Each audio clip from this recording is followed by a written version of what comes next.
Isang FB page ng isang online loan app, pinopost ang mga hindi nakabayad ng loan sa kanila.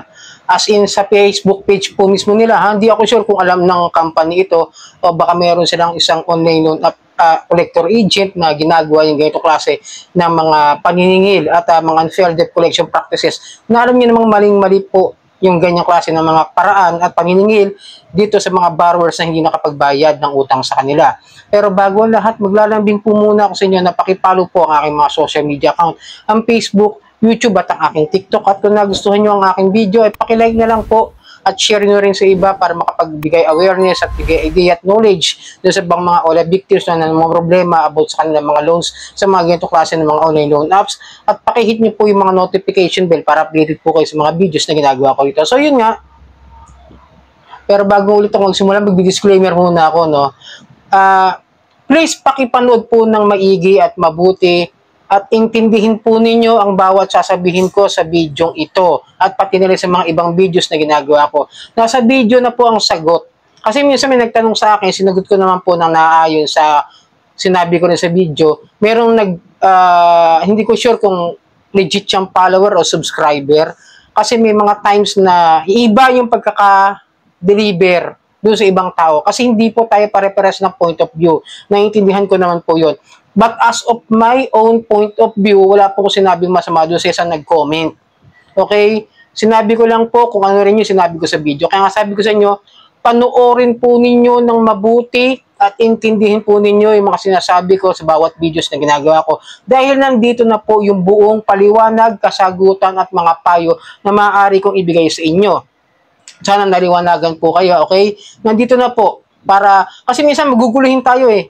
Di natin alam, naranasan ko na yung mga kunwari concern sa akin, pero totoo, basher, o OLA agent, OLA farmer, o bura-bura na mga online apps daw, kuno, gang, mga ganyan, na para baliktarin yung mga sinasabi ko, yung mga ina-advise ko doon sa mga comment section. Kaya medyo iiwasan ko muna mag-reply sa inyo sa mga comment. Kasi iba yung mangyayari kapag gano'n. Kung nakikinig kayo kasi sa mga comment section ng iba, maaaring maging iba yung dating. Totoo lang po It's been my 2 years advocacy, almost 3 years na ganito yung ginagawa ko, naranasan ko na yan. Then, ito po, i-advise ko sa inyo, yung mga nagpo-post ng mga OLA agent, OLA collector agent, mga Facebook page ng mga OLA, pagka na-post kayo, ito po yung mga pwede nyo tandaan, gawin, at pwede nyong ipaliwanag sa mga taong nakakaalam o kung sino may nakakita na na-post kayo. Ito po yung advice ko kung saan po makukuha o makikita kapag kayo na-post sa Facebook page. Ito po yung mga ilan. Sa buy and sell na Facebook page, sa mga municipalities na Facebook page ninyo, sa mga barangay page ninyo, sa mga kaibigan ninyo, doon sa mga basta, hindi rin basta-basta nadidetect eh. Bihira rin, pero mostly, dyan sila nagpo-post. Sa mga job openings, nagpo-post din po ng comment section yung mga yan sa comment section na ipopost po kayo ng mga OLA collector agent. Then, sa mga Facebook page nila, tingnan nyo rin, baka sakali, may iba dyan na mga OLA collector agent na ginagamit din yung kanilang Facebook page. Ito yung malaking pagkakamali na ginagawa nila, okay? Then, sa GC po, pag ginawan kayo ng GC, sa spam messages po yan, malaki rin po yung chance na makita nyo kung saan kayo pinopost ng mga yan. Ganyan po yung nangyayari sa akin, kaya nalaman ko, ako po ay na-post. At yung mga nagpo-post po na yan, na mga OLA collector agent, ay mga dummy account, troll account, mga bagong gawa. At mismo kahit yung mga biktima o yung mga nagkaroon ng utang, ginagamit nilang profile picture. Okay? Kaya maging aware po tayo. At kapag na-post po kayo, pwede nyo pong i-report yan sa Facebook by reporting the profile. Mamaya ituturo ko po sa inyo pagkatapos nitong tatalakayin natin dito sa Facebook page ng OLA kung saan pinopost nila yung mga kliyente hindi nakapagbayad. Ito po isa biglaan lang po nasilip ko lang, hindi ko sinasadya. Bigla lang siya dumaan sa akin Facebook page sa wall. Ito po yung Peramu Lending. Alam ko maraming ngay complaint dito. Kasi pagpunta ko sa PAOK, napakarami rin complaint tong Peramu.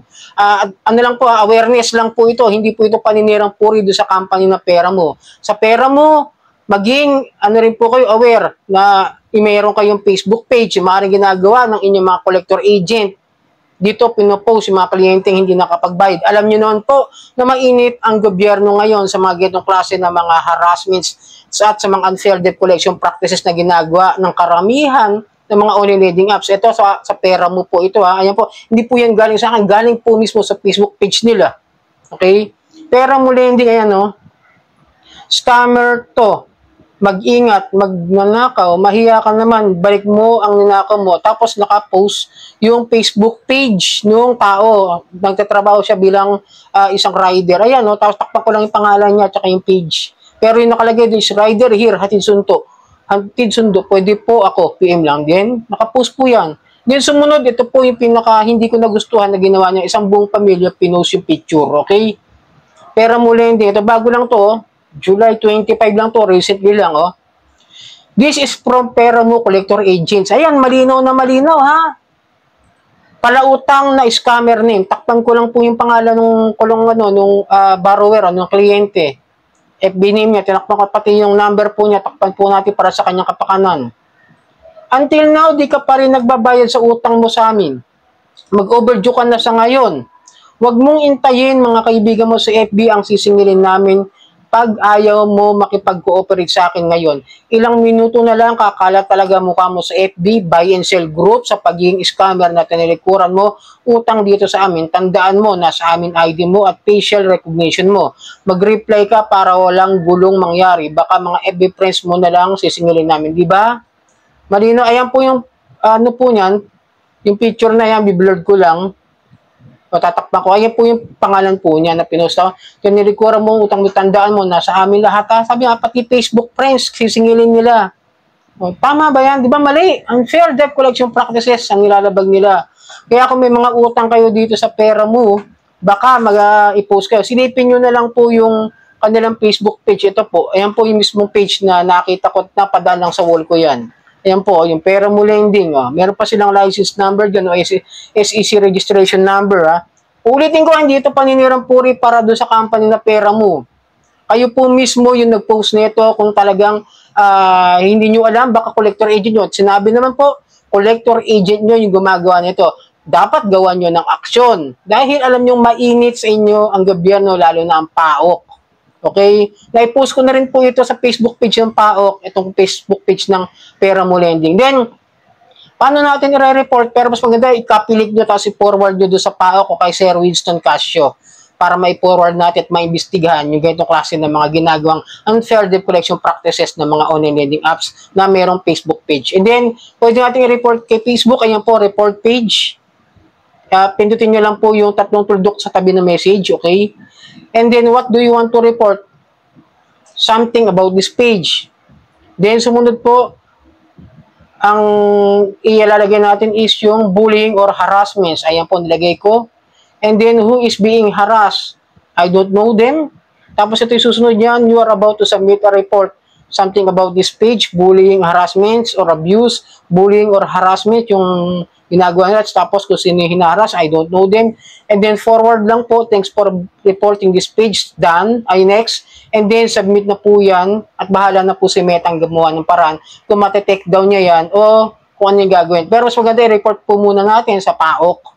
Kung sino man po yung mga nagkaroon ng utang at na-post nito, tignan niyo po yung Facebook page para maging aware po kayo. Baka isa po kayo din sa mga na-post ng Facebook page ng Pera Mo Lending Company. Okay? So, sana nakatulong ang video ito. Muling ulitin ko ha, pakiintindi po ng mabuti ang bawat sinasabi ko sa video ito dahil nandito na po ang buong kasagutan.